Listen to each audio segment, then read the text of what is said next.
Welcome back to Lovoria Network, where real emotions meet real lessons. Today's story is one that touches the heart of every step-parent who's ever tried to love children that didn't ask for them. It's a story about patience, pain, and quiet transformation. So grab a moment for yourself, because this one goes deep. When I first married Joe, I believed love would solve everything. I thought if I was kind enough, patient enough, maybe even fun enough, his two kids, Lily and Max, would eventually warm up to me. But reality doesn't work like that. From day one, they made it clear that I wasn't their real mom. I brushed it off, thinking it was just an adjustment phase. But those words, "we only answer to our biological parents," soon became a wall I couldn't climb. Every time I'd ask them to clean their rooms, or to come to dinner, they'd exchange looks and shrug. Sometimes they wouldn't even respond.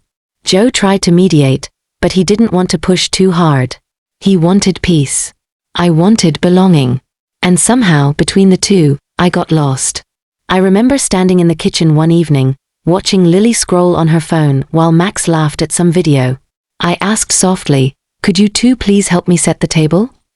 Lily didn't even look up. "We'll wait for Dad," she said flatly. Max nodded.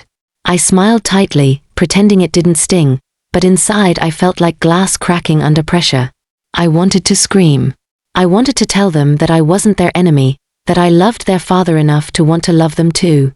But instead, I swallowed my pain and smiled through dinners filled with silence, through birthdays where their mother's name filled the air like perfume I couldn't wash away. One night, after everyone had gone to bed, I sat by the window and asked myself why I kept trying. Why was I fighting so hard for a place in a story that didn't seem to need me? That's when I realized something. I had been trying to be their mother when what they needed was something else entirely. I stopped forcing myself into that role. Instead, I started to listen.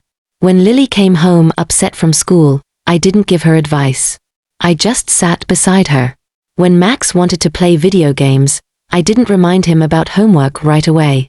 I asked if I could watch him play. Small, quiet things, but real ones. At first, they didn't notice.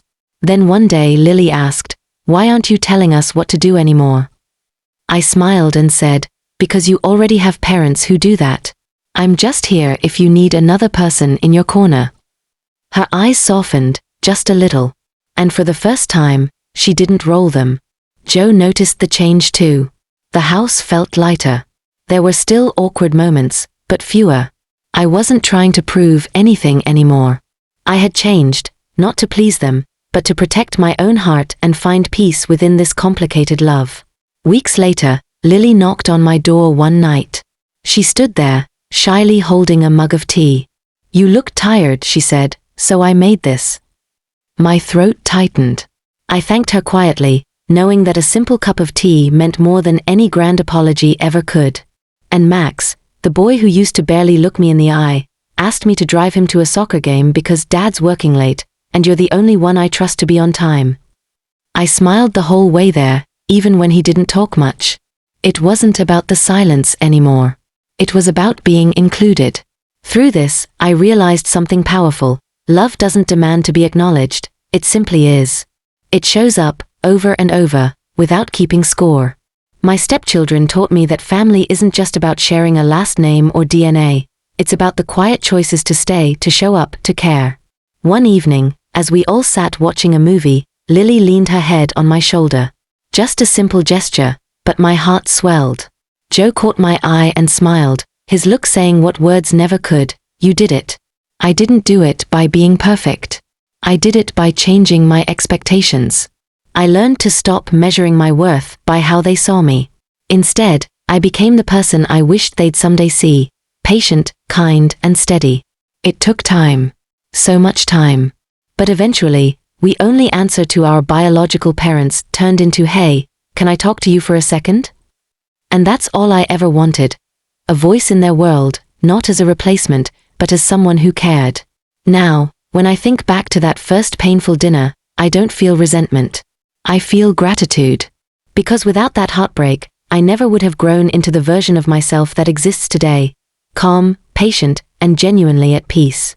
So to anyone listening tonight, If you've ever felt unwanted, unseen, or like an outsider in your own home, remember this: love doesn't always come in the shape you expect. Sometimes it shows up in a quiet nod, a shared laugh, or a simple thank you. Don't stop showing up.